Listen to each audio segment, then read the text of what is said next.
This is Jared from Stampede Blue. This is your Indianapolis Colts post-game wrap, and the Colts got a gift of a win on the road on Christmas. How about that for a story? And beat the Arizona Cardinals 22 to 16 in a game that really had everything. My wife went to bed right about game time, and in the middle of the first half, I had to go in and tell her like, the Cardinals started off the game with the ball. They drove down. They missed the field goal. The Colts take the ball, drive down the field, score, kick the extra point. Arizona gets the ball back, drives down, scores, misses that extra point. The Colts drive down. They try to kick a field goal. They miss that field goal. So you get kind of where my head was at anyway, and that just everything that could possibly go wrong did. And the Colts are lucky, are fortunate. Uh, that horseshoe is supposed to bring some sort of luck, and I get it. He retired, but the reality here is that the Colts are now beating good teams, even when the odds are overwhelmingly against them. And it's not really something I love to do, to remind you things like the Colts' entire starting offensive line was out.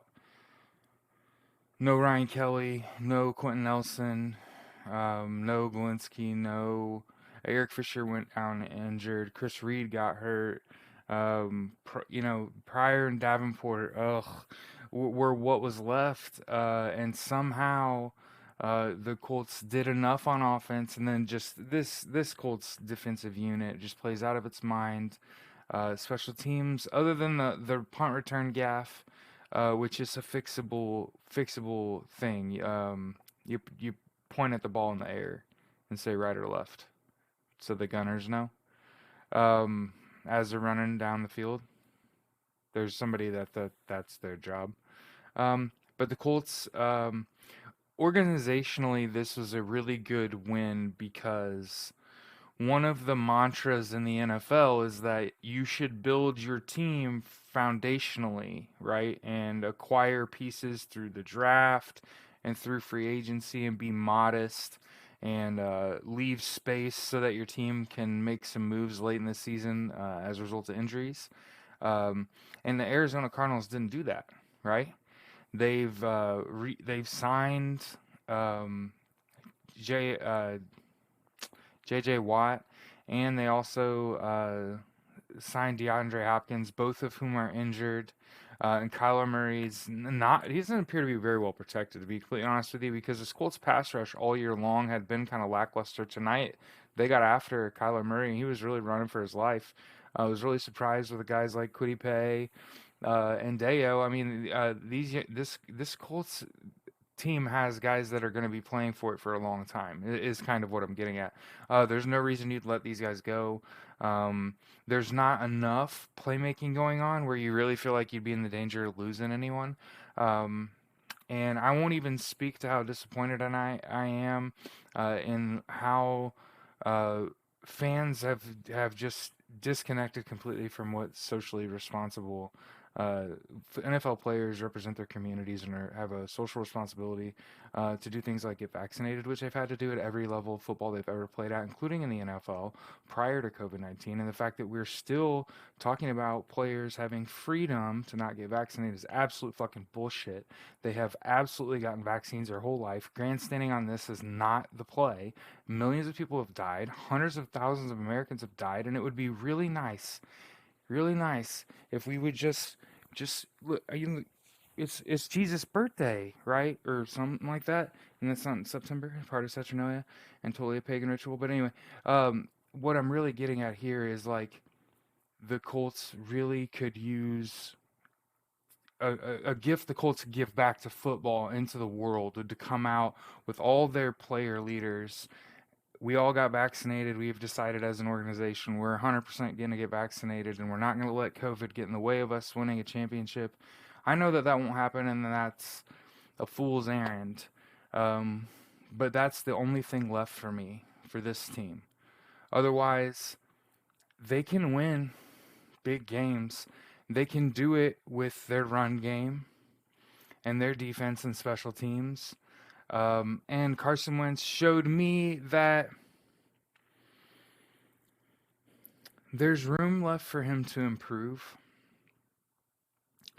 I don't think that he likes to throw to the apron if the first read's inside. Um, Anyone can throw to the apron when it's the first read. The apron's the outside the numbers on the fringes of the football field. It's called the apron. I noticed that he didn't do that until late in the second half when he kind of had a habit, right?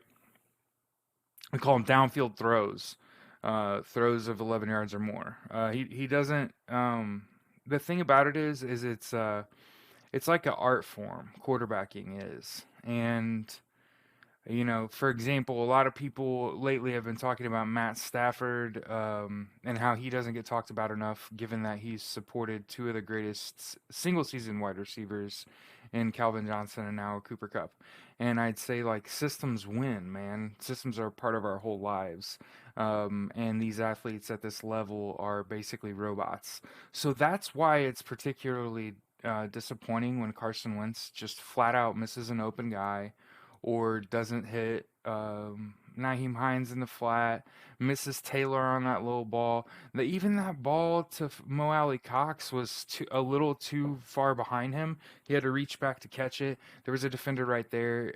You could have put that ball just a touch out in front of him. He catches the ball out in front of him. Mo Alley Cox does, and I actually think he gets a couple more yards because he's moving a little faster and he doesn't get kind of clipped right there as he catches the ball. And I get it, I'm nitpicking, but when you're really good, you're allowed to.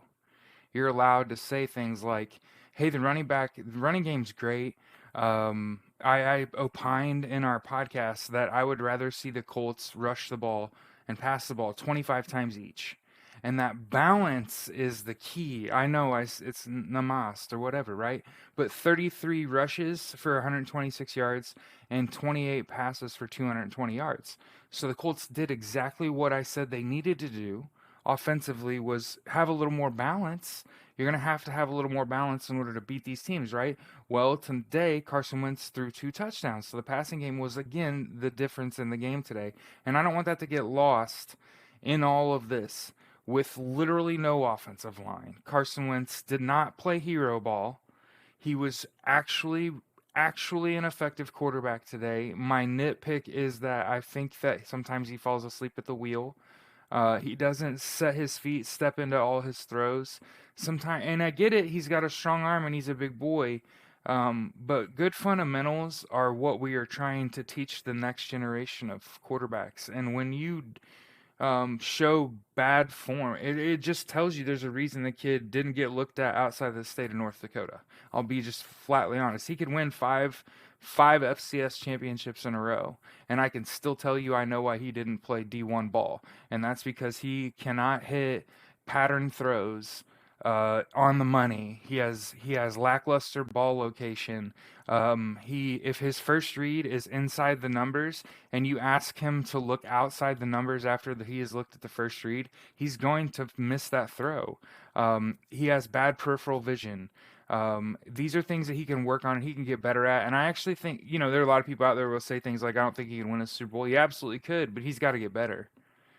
And that's the beauty of football. It's an ultimate team game. It will teach you very valuable lessons, and one of them is that you can still win even when the odds are overwhelmingly stacked against you, even when bad things happen and guys get hurt. And I hope that if you play football, if you're someone that is like friends with me or knows me, you know how I feel about this game and about how you can't let these one little mistake ruin your whole day. Um, and I really think that the Colts got a great effort, a Herculean effort out of their defense to limit what has been a pretty explosive offense and did at times kind of seem unstoppable. Um, the Colts didn't seem like they wanted to cover Zach Ertz, and then although the Colts did pretty well against second, third, fourth, and fifth or so wide receivers, the Colts still got beat by AJ Green. They still got beat up on. Edmonds, he looked decent at times, but the Colts did just enough. And then this was a gift road win, and the Colts are in the thick of this playoff race. It's not as good as you could have had if you really do think about the Colts' losses. They really could have won some of those games, and that will sort of stick out to me this year, no matter how good things are going, right? Michael Pittman Jr. is automatic. 8 catches on 12 targets for 82 yards. He was instrumental. T.Y. Hilton, very important, 4 catches, 51 yards, and a touchdown. And Patman had the game's only touchdown catch. So, yeah, I'm impressed with the Colts' ability to win a tough road game in December on Christmas in prime time. Carson Wentz was 4-1 in prime time, by the way. So I think that Carson Wentz is the ultimate embodiment of the American dream in that if you have all the physical tools and you're willing to put in the work, you could get this opportunity. What you do when you get there remains to be seen, right? And this is sort of Carson Wentz's second chapter. So we'll sort of see how he handles this now because obviously Hard Knocks is going to be lit, right? The Colts are on a tear and we'll see what happens moving forward. Very winnable games in the Raiders and Jags coming up. You'll have another episode 17 of the Cultist midweek. Enjoy the games tomorrow. Merry Christmas if you celebrate. Otherwise, happy holidays. Um, and prayers to you and your family as we continue to work through COVID, work through this pandemic, right? Um, yeah. And we'll, I guess, probably see you. We'll see you another time here in December. Go Colts.